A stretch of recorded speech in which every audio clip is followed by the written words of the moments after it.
2018, ruko saya kebakaran. Usaha saya morat-marit, nggak karu-karuan, dan di momen seperti itu saya merasa saya di dalam titik terendah saya. Saya ngeliat anak saya, terus di mana anak saya tuh dipakai Tuhan, dia ngomong begini, Mami tahu nggak Superman punya kekuatan segini? Dia kasih tangannya seperti ini. Iya, Mami tahu nggak kalau Tuhan Yesus tuh lebih besar, segini gitu.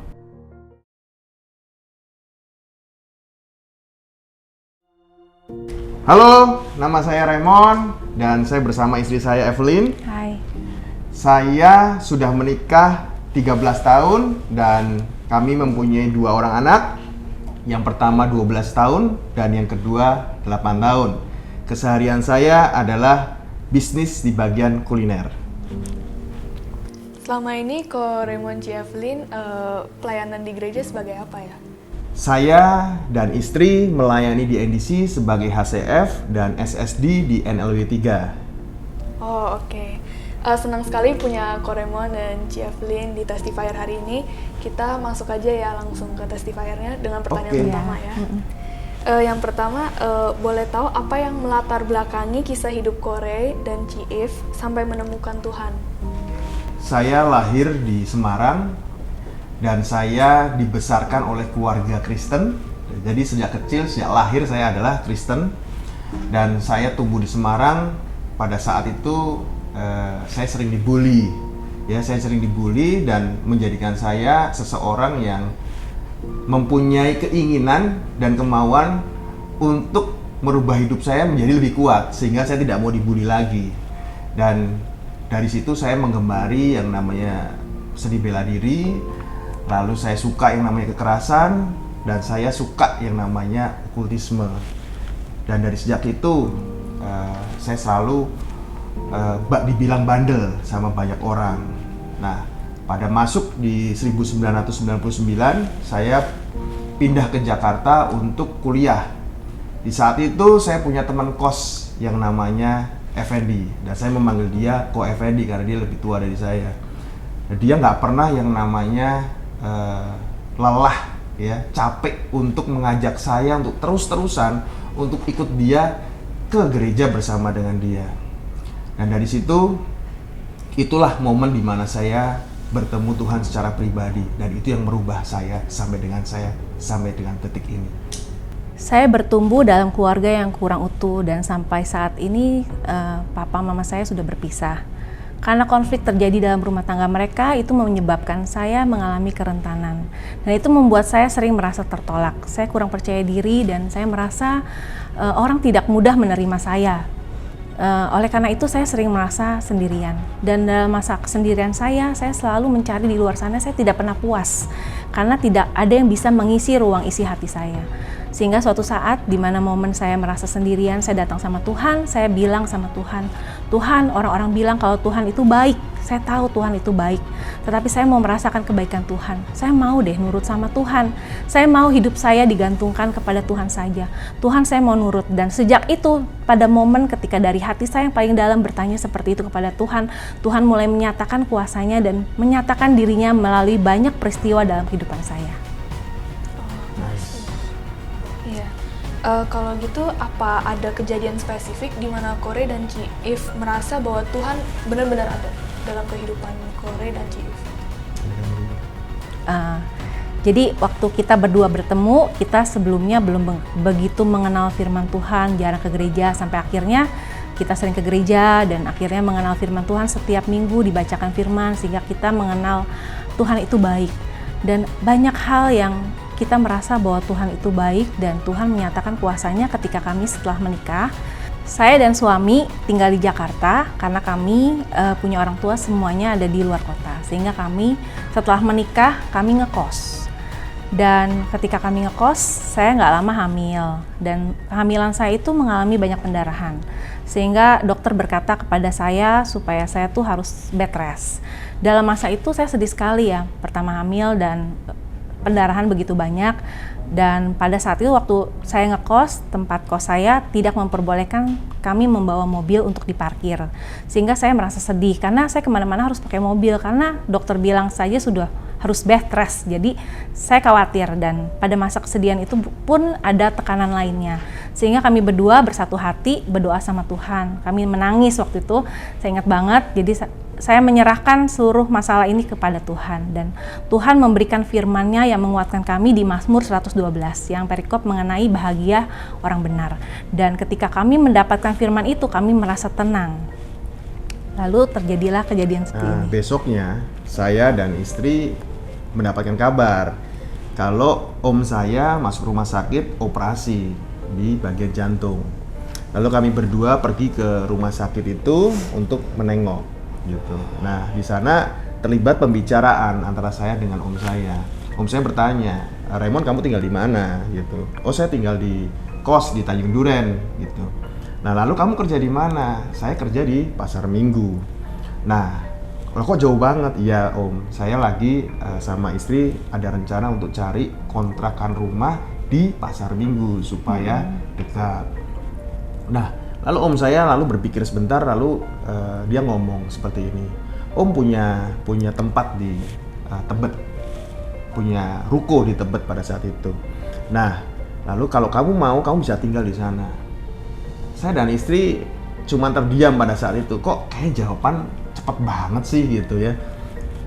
Kami nggak mau kasih jawaban pada saat itu, dan saya bilang, "Aduh, nggak usah lah om, nggak usah repot-repot, kita bisa ngontrak." Tapi pada saat kita selesai dari situ, kita pulang, kita pun ngobrol di mobil, dan kok kayaknya jawaban Tuhan cepet banget ya gitu.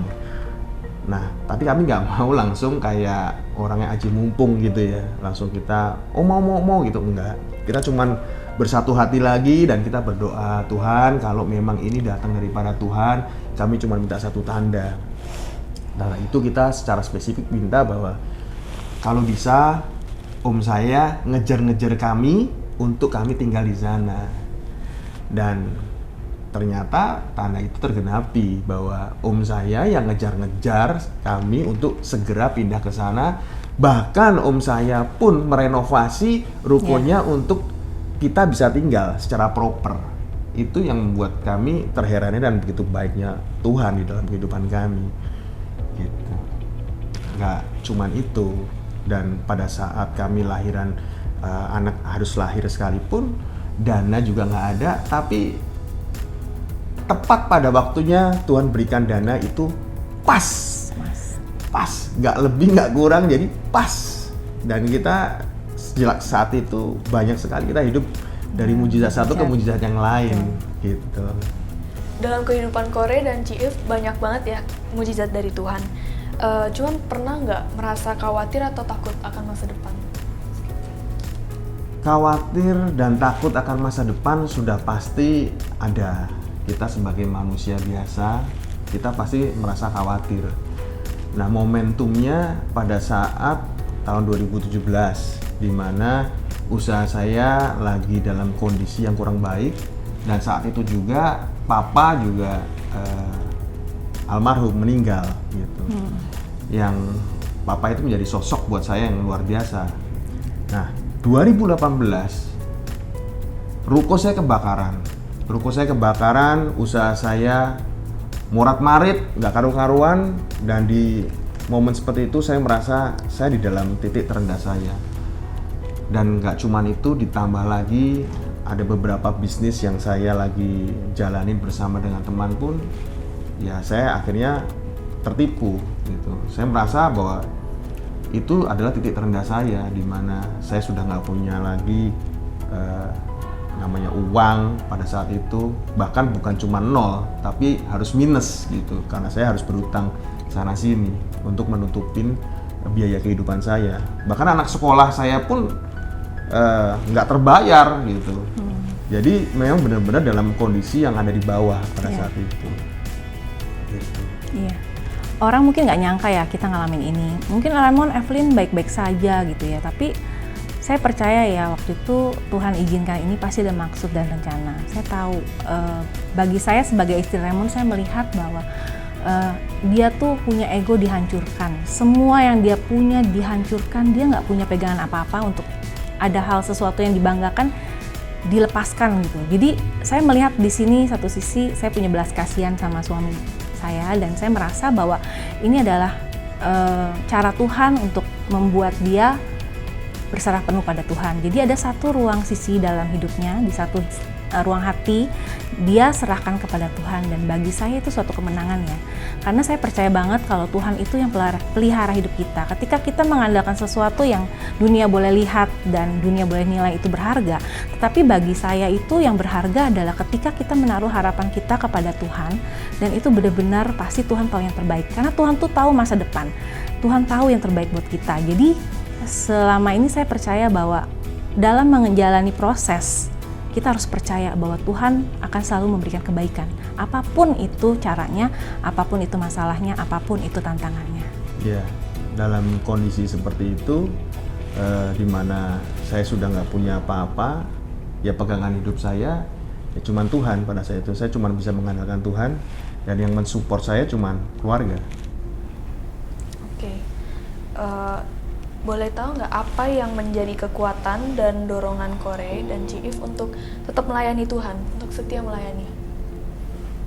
Saya percaya saya ada sampai dengan saat ini, ada orang-orang yang sangat berjasa di dalam kehidupan saya. Salah satunya adalah Ko Effendi yang tadi saya ceritain. Tanpa ada dia, mungkin saya juga belum tentu ada di sini. Dan juga core leader saya yang dulu sangat gigih menurut saya, nggak pantang menyerah untuk selalu saya ditarik dan diajak untuk ada di dalam sebuah komunitas rohani. Dan dari situ saya banyak sekali mengalami perubahan hidup, dan dari momen-momen seperti itu saya mau bahwa hidup saya buat Tuhan. Kami sudah merasakan banyak pertolongan Tuhan. Pada masa-masa kesulitan itu saya merasa bahwa firman Tuhan tuh banyak menguatkan kami. Dalam firman Tuhan itu kami merasa bahwa Tuhan tuh bicara, kamu tuh spesial, kamu berharga buat aku. Aku ada bersama dengan kamu. Setiap firman Tuhan yang kami baca itu sangat menguatkan kami. Terutama yang membuat kami yakin bahwa Tuhan selalu ada bersama dengan kami. Kebetulan kalau saya tuh suka ngobrol sama Tuhan. Saya selalu menaruh Tuhan itu layaknya seperti suami atau adik atau orang tua yang ada di samping saya. Jadi saya ilustrasikan seperti ini. Kalau saya misalnya lagi bawa mobil macet di jalan, mungkin kita bisa ngeluh ya, kita bisa bilang, aduh macet nih, aduh, mengeluh gitu. Tapi saya ambil kesempatan itu karena saya terlalu sering sendiri dan bicara sama Tuhan, jadi saya ngomong sama Tuhan, Tuhan, macet nih, berarti saya bisa ngobrol sama Tuhan. Tuhan, terima kasih ya Tuhan, hari ini saya sudah ketemu orang tua saya kangen sama mereka, saya ketemu, atau hari ini saya ketemu dengan teman saya bisa makan bareng. Jadi ada hal-hal positif yang saya sampaikan di situ. Dan mungkin juga kan kalau orang-orang nih punya Instagram, sosial media, orang foto nih, aduh gua makan enak, terus difoto, terus dikirimin biar orang tahu. Tapi saya lebih kepada, saya bilang sama Tuhan, Tuhan makasih ya kalau saya ini udah makan enak, terima kasih Tuhan kasih kesempatan kalau saya bisa bertemu dengan teman saya yang menguatkan saya atau teman saya menghibur saya. Di situ karena seringnya saya ngobrol sama Tuhan, jadi setiap kali Tuhan itu menjawab pertanyaan saya melalui peristiwa. Dan jawaban itu selalu ada, karena ketika kita bertanya sama Tuhan, kita tahu Dia itu ada dan Dia tuh pasti jawab. Karena kita yakin Dia akan memberikan jawaban pasti untuk kebaikan kita. Kami selalu yakin Dia selalu ada bersama dengan kami. Melalui peristiwa dan mujizat yang terjadi dalam hidup kami ya sangat yakin bahwa Dia tuh selalu ada. Dan setiap kerentanan yang kita miliki, saya percaya ruang kosong itu bisa diisi oleh Tuhan apabila kita terbuka untuk Tuhan boleh masuk. Dan saya juga percaya melayani juga tidak menunggu kami punya hidup yang sempurna. Justru dalam kelemahan itu kuasa Tuhan bekerja. Dan apa yang sudah kami dapatkan, berkat-berkat yang Tuhan sudah berikan, berkat yang bukan dinilai secara materi, tetapi berkat di mana kami boleh tetap bersyukur. Saya percaya itu datangnya daripada Tuhan. Tuhan yang memberikan kita supaya karakter kami diperkuat dan karakter kami menjadi orang yang tangguh dan karakter kami boleh dipercaya sama Tuhan. Dan kami mau bahwa apa yang sudah kami alami itu bisa dibagikan dan orang lain boleh merasakannya. Saya percaya dalam melayani Tuhan tidak perlu kita dalam kondisi yang baik ataupun sempurna. Ya.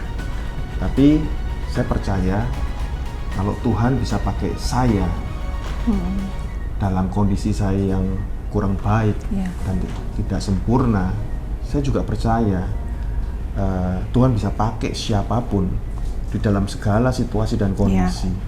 Bahkan pada saat kita lemah, justru kuasa Tuhan akan makin dahsyat.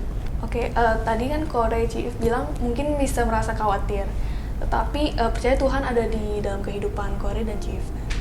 Nah, boleh nggak cerita tentang orang yang ada di sekitar Kore atau Chief gitu, yang paling mensupport dan paling terlihat, oh Tuhan ada di dalam dia nih sehingga support aku gitu.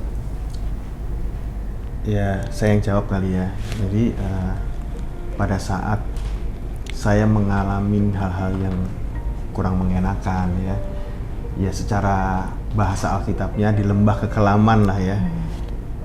Yang paling mensupport saya dan yang paling memberi saya kekuatan, yang pertama adalah istri saya gitu. Ya pada saat saya mengalami hal yang nggak enak itu ya saya cuma bisa bengong ya, stres, nggak bisa ngapa-ngapain gitu. Tapi istri saya yang kuat, yang selalu berdoa buat saya, yang selalu mensupport saya, dan anak-anak pun dengan celotehan-celotehan yang lucu gitu ya. Jadi, papi ayo kita berdoa, papi ayo ada Tuhan, papi nggak usah khawatir. Itu yang membuat saya tetap kuat gitu.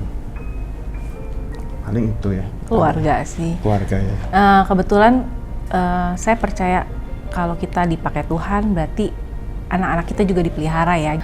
Bagi kami juga, kami merasa penting untuk mendidik anak kami supaya tahu Tuhan, kalau Tuhan tuh ada. Saya pernah mengalami bahwa ketika saya lagi sedih banget waktu itu, pagi itu saya sedih sekali dan saya hanya terdiam. Saya ngeliat anak saya, terus tiba-tiba anak saya tuh dipakai Tuhan, dia ngomong begini, Mami tahu nggak Superman punya kekuatan segini? Dia kasih tangannya seperti ini. Lalu, iya, kenapa Jason? Iya, Mami tahu nggak kalau Tuhan Yesus tuh lebih besar, segini gitu. Jadi waktu saya tahu dia menyatakan bahwa Tuhan Yesus tuh besar, dia tunjukkan kekuatannya besar, saya yakin Tuhan pakai anak saya untuk menguatkan saya gitu. Dari banyak sisi gitu. Jadi saya pernah juga ngalamin waktu itu saya merasa lagi sedih, saya hancur hati gitu waktu itu. Saya nggak tahu, waktu itu saya bener-bener nggak tahu mesti lari kemana. Bahkan sampai nggak bisa mikir gitu kalau Tuhan itu ada, Tuhan tuh bisa dengerin. Tapi ada satu saat waktu saya bener-bener putus asa, tiba-tiba anak saya yang besar, yang perempuan, dia bisa telepon saya. Kebetulan dia lagi di rumah omanya, di rumah mama saya. Dia bisa telepon, dia cuma bilang begini.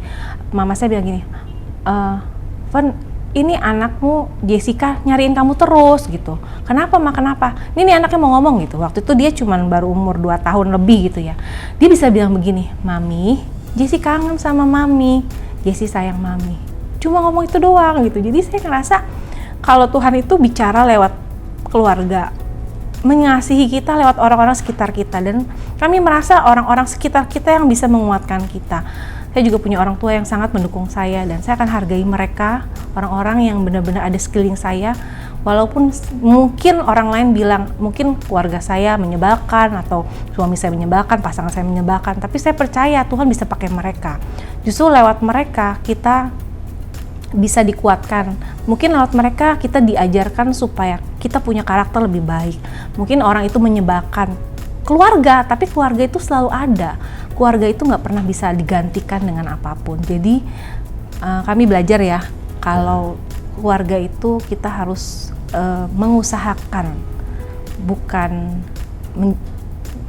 bukan tercipta secara otomatis kondisi seperti itu, tapi kita harus mengusahakan supaya kita bisa saling mengisi, saling mensupport, dan saling mendukung. Itulah keluarga.